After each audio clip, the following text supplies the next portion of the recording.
Hello, this is Clay from thejapanshop.com, thejapanesepage.com, and makotoplus.com. Today I want to walk through a Japanese sentence breakdown and hopefully help you to understand Japanese sentence structure. If you're a beginner or you have trouble with sentences and understanding the meaning, this video is for you. We're going to look at the word-by-word literal meaning, and then we're going to look at the grammar, and then finally we're going to look at the pronunciation and pitch accents for the words. Before we get started, I thought I should spend a moment just talking about pitch accents. Now, when I started learning Japanese back in the 1990s, no one, at least to my knowledge, was really talking about pitch accents. Now, we were told that Japanese is flat. You don't put a lot of emphasis in the words. And that's probably good advice, because I think the most common American accent might be to say something like konnichiwa or something like that, when it should be more flat, like konnichiwa. It would be a much better pronunciation overall. But there are pitch accents in Japanese. Now, Japanese is not a tonal language like Chinese or Thai, for example, but there are pitch accents. If you use the wrong pitch accent, it's not going to matter most of the time, at least for meaning. For example, rain is ame, but candy is ame. in standard Japanese. You're probably not going to eat a lot of rain, but if you want to be fluent, of course you want your Japanese to sound as natural and as native as possible. So while you're looking up a vocabulary word, I highly recommend spending the extra second to look at the pitch accent too. I'll make a video later showing what I do in my process when I look up words. But just to give you a hint, I use Yomi-chan, which is a Chrome extension that makes looking up words very simple, and it has a pitch accent add-on to it. There's also an NHK accent dictionary that you can purchase. It's a little expensive, but if you're very interested, it's something you want to look into. Now, English stresses words by making them stronger and sometimes longer. Like, for example, project versus project. You're making it stronger and a little bit longer. The vowels are richer and stronger on the stressed syllable. And the pitch may be a little bit higher on the stressed syllable, but is not as big of a deal. In Japanese, the length does not change, and you don't really make the syllable louder. It's all about pitch. Think of Japanese as a musical language with two notes, do and re, do, re. Now there's some variation between them, and some words will not have as big of a pitch change, but by and large, that's a good way to think of it. It could be do, re, or it could be re, do, or it could be do, re, do, etc. And again, it probably won't help too much with meaning, so I wouldn't stress, about it too much. However, it will definitely help you with your gaijin accent. If you want to learn more about pitch accents, I'll leave some links below. Let's get started with the example sentence. First, let's define the words. We have kyou, which means today. No is a particle that usually, if you're a beginner, you've learned that it is the possessive particle. And that's probably a good rule of thumb to remember, because even though this sounds clumsy in English, today's morning, asa means morning, kyou no asa, today's morning, it kind of makes sense, if you want to think of it as a possessive marker. But really what no is a modifying particle. This means it connects nouns or noun phrases and clarifies details or limits the meaning. So, for example, it's not just any morning, it is today's morning. It limits the meaning. And here's one tip when you parse Japanese sentences. Sometimes it is good to start at the end of a phrase and then work your way back. So you can, and then translate the no as a of. So, for example, morning of today. And then later we'll see this example one more time. Dog of neighborhood. And that might help with parsing longer sentences that can get kind of complicated. Start at the end and work your way back. So we have kyou, today. No is the modifying particle. You can think of it as apostrophe S, but sometimes it's a little clumsy.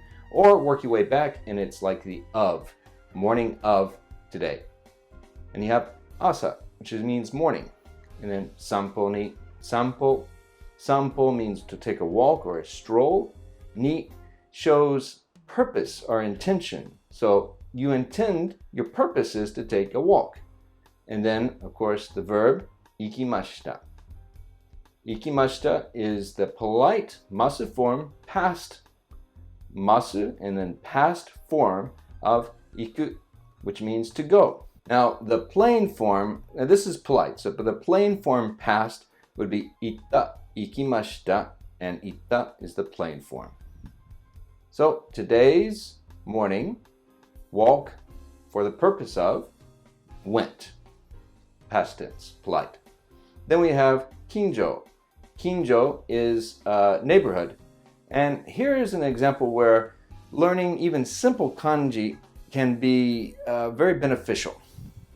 So for example, if you had studied these, this is probably in 4 kanji, I'm not quite sure, but this means near and this means place. So near place, well, kind of, the area around where you are, your neighborhood.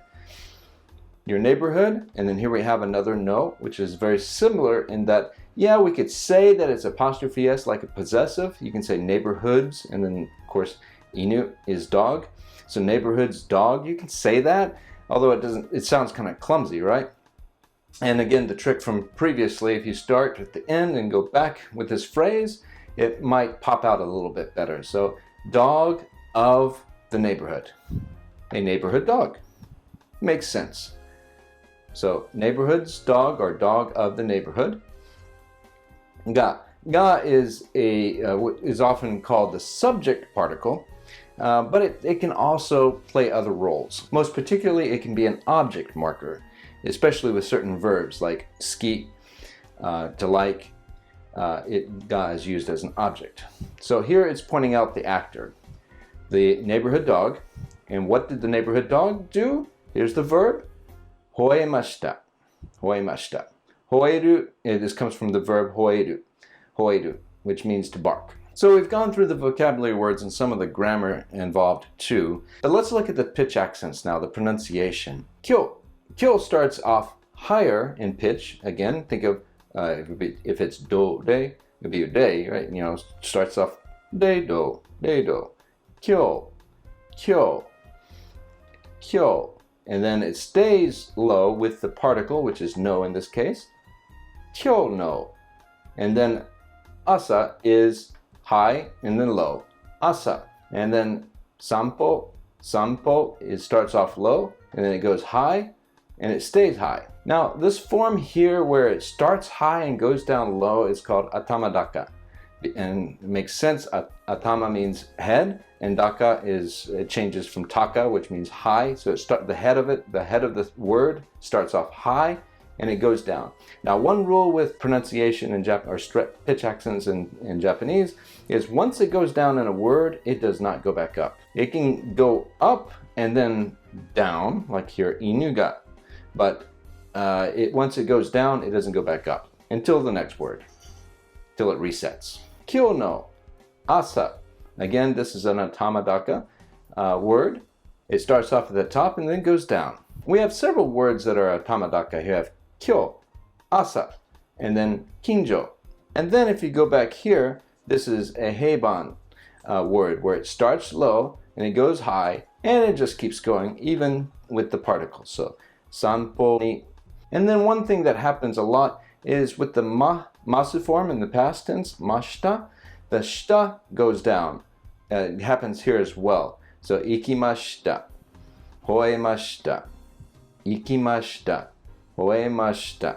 So look at that pattern and try to get a feel for it. And then again, kinjo is the tamadaka, just like kyo and asa. Inu is low, high, and then for the particle, it goes back down. So inuga, inuga.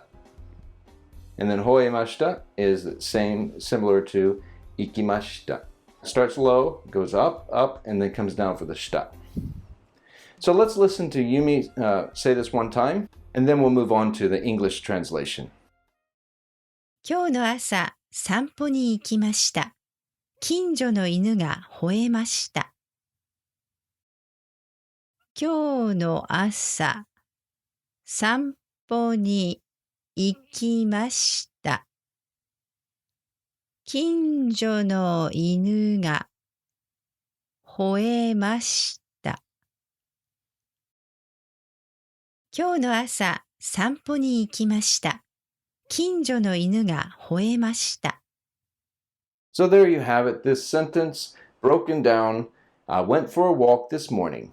Starts off today's morning walk for the purpose of went. A neighborhood dog barked at me. Now, you kind of added the at me here, but it's implied in the sentence. So, neighborhood's dog, or dog of the neighborhood, barked. And again, I'm adding here in the translation, at me. If you have any questions, please let me know in the comments below. Until next time.